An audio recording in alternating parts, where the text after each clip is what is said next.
Let me ask you something. When your pelvic pain shows up, what's your first thought? Is it something's wrong? I need to pay attention to this. Or is it more like, here we go again? Where's my heating pad? What can I take? Can I still make it to work? Do I need to change what I'm wearing? How far away is the bathroom? Can I cancel tonight without everybody being mad at me? Can I just get through today? Because there's something I don't think we talk enough about. You can live with pain for so long that eventually pain stops feeling like the interruption. It just becomes part of the plan. Pain stops being the interruption. It becomes part of the plan. And today I want you to know that when did living with pain become your normal? If you already know what I'm talking about, drop normal in the chat. Normal. Because today we're talking about what happens when you get so good at surviving something. You stop realizing how much of your life you built around it. This episode is brought to you by Forward Vibrations, helping women with persistent pelvic pain build a life pain no longer defines. Y'all, it's Jovonnie, and we're going beyond survival mode in this episode. There was a time when I would have to just say that I was handling it, where things were just happening in my body. Yes, absolutely. Irregular cycles, painful periods, pelvic pain, painful bowel movements during my cycle, fatigue, low back pain, unwanted facial hair. But I was still functioning. I was still showing up. I was still handling my business, my responsibilities, living my life. So in my mind, I was okay. And I think that's one of the biggest traps that we can fall into. We start using our ability to function as evidence that we're fine. I wasn't fine. I was functional. There's a difference. And it took one terrifying moment for me to realize it and really see it. I was driving to work one day when pelvic pain became so intense that I lost control of my car. And I nearly collided with an 18-wheeler. Think about that. I was in enough pain that I nearly lost my life. And where was I headed? To work. That detail hits me differently now because I had somewhere to be, something to do, responsibilities waiting on me. And my body was expected to come along. Eventually, my journey led to a 4-hour surgery, and there were diagnoses: stage 4 endometriosis, adenomyosis, polycystic ovarian syndrome, fibroids. There were finally names for things I had been experiencing. But one of the biggest realizations came later. My body hadn't suddenly started communicating the day I almost hit that truck. My body had been communicating. I had just become really good at functioning why I did it. Now, maybe you never had a dramatic moment like that, but that's actually why I want to have this conversation. Because sometimes normalization doesn't look dramatic. It looks like a heating pad at your desk, knowing which pants you can tolerate when you're bloated, looking at your calendar and thinking, my period should be around then. Let me not commit to that. Knowing exactly how long you can stand before you need to sit. Skipping dinner because your stomach feels off, tight, big. Canceling plans and saying, maybe next time. Going to work exhausted because what else are you supposed to do? Getting through the entire day. Then coming home and having absolutely nothing left. And here's the dangerous part. You might still look high functioning because people like to praise you for it. I don't know how you do it. You're so strong. You always get it done. You're such an amazing mom. You're Superwoman. You're Wonder Woman. And you're thinking, I don't really have a choice. That's where I want you to pay attention, because somewhere along the way, I can do this quietly becomes I should have to do this. And those aren't the same. Neither are I'm functioning and I'm well. Neither are I survived today. And this is how I want to live. So let me ask you, when was the last time you called a good day simply because your pain was tolerable enough for you to function?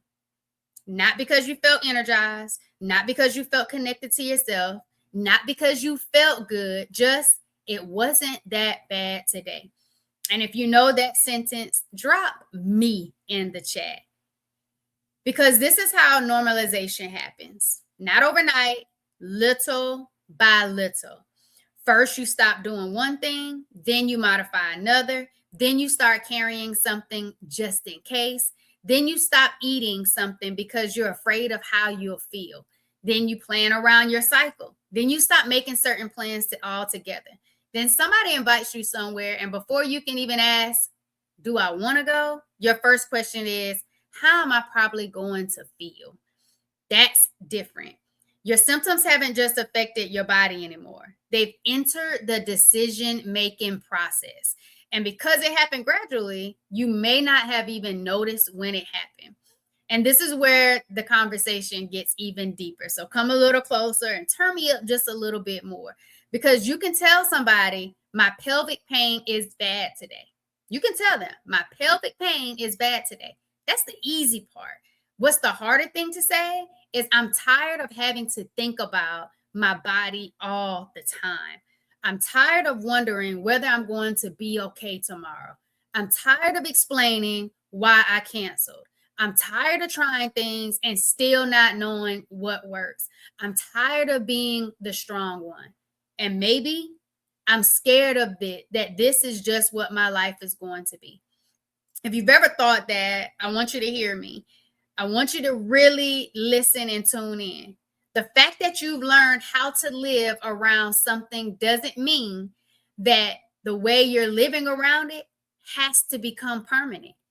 But first, you have to see it. And this is what I call living a symptom-shaped life. It's when persistent pelvic pain starts influencing more than the moments when you're physically hurting. It begins shaping how you work, how you rest, how you eat, how you plan, how you relate, how you make decisions, even how you see yourself. And here's the blind spot. You don't consciously choose a symptom-shaped life. You adapt into one. That's why it can be so difficult to recognize. And while you're adapting, you develop ways to cope, ways to stay productive, ways to stay prepared, ways to keep everybody else okay, ways to find the next answer, ways to disconnect long enough to get through. I've identified 5 of these responses in my work. I call them the hidden survival patterns. And we're going to unpack those throughout this series. But I want you to understand that I'm not going to teach you all 5 today, because right now I just want you to see something more important. Your survival strategy probably makes sense. That's why you keep doing it. Pushing through to get things done. Researching makes you feel more prepared. Putting everybody else first keeps the peace. Trying another solution gives you a little bit more hope. And disconnecting may allow you to keep functioning. These patterns aren't stupid. They're not character flaws. They're adaptations. So the question is the strategy that helped you survive still serving the life you're trying to build? I'm going to ask that question one more time. Is the strategy that helped you survive still serving the life you're trying to build? That's the question, because every survival strategy has a reward, and every survival strategy can have a cost. And so I really want you to understand that there might be short-term rewards against deeper costs across these 5 patterns. So I'm going to give you something I want you to remember throughout this entire series. Just because you've normalized it doesn't mean it's normal. I'm going to say it one more time. Just because you've normalized it doesn't mean it's normal. And here's another one. Just because you can push through it doesn't mean it isn't costing you. It's costing you something. And here's the biggest one. Survival can look a lot like success when nobody is counting the cost. Survival can look a lot like success when nobody is counting the cost. That one, I absolutely had to learn. So let's take me out of the picture and let's talk about you. When the pain shows up, what do you automatically do? When you're exhausted, what do you automatically tell yourself? When your body asks something that conflicts with your responsibilities, who wins? And don't just give me the answer you think you should give. Think about last Tuesday. Think about last week.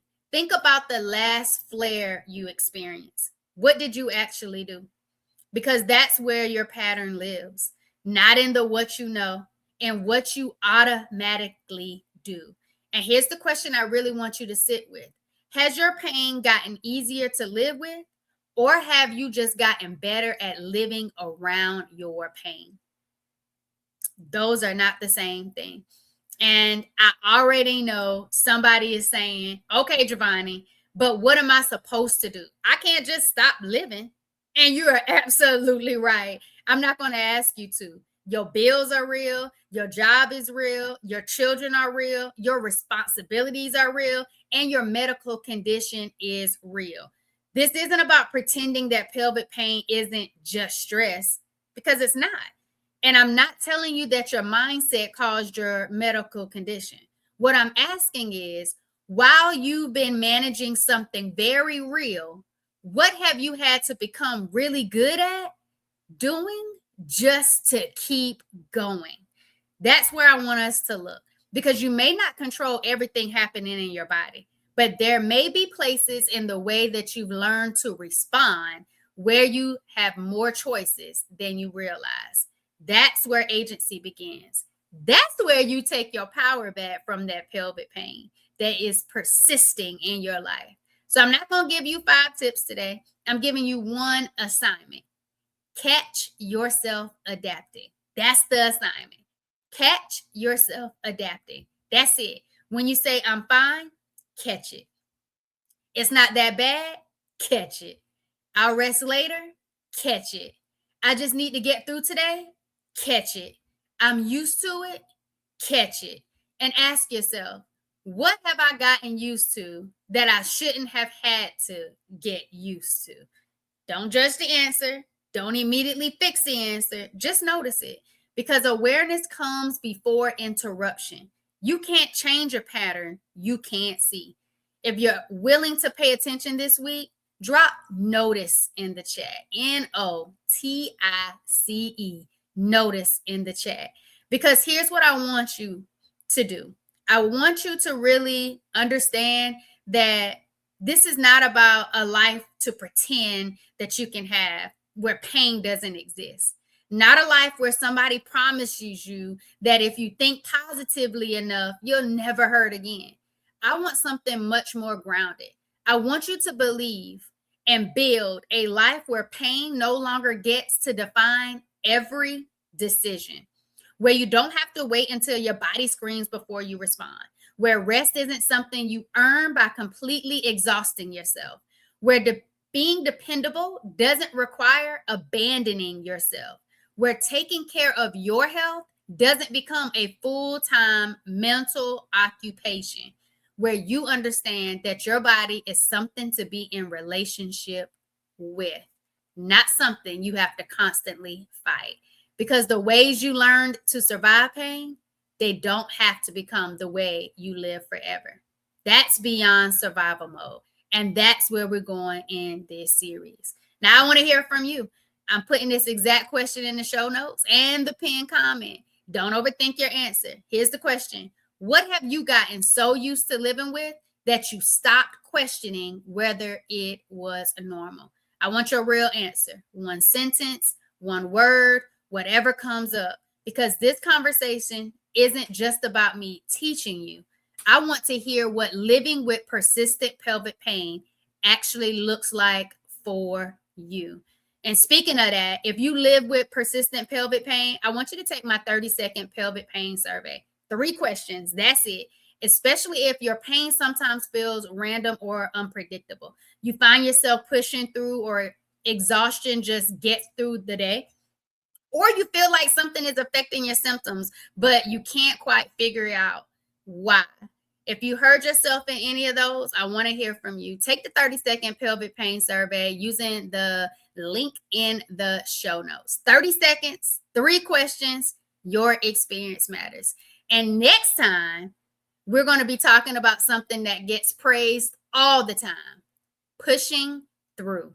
Being strong, being dependable, being the one everybody knows will figure it out. But I want to challenge the way we think about that, because maybe the question isn't, can I push through this? Maybe the question is, what is pushing through this costing me? Is the price of pushing through pain worth it? I'll see you there. And until then, pay attention to what you've normalized. Y'all, it's Jovonnie. Thanks for vibing with me. But most importantly, go build a life that pain no longer defines.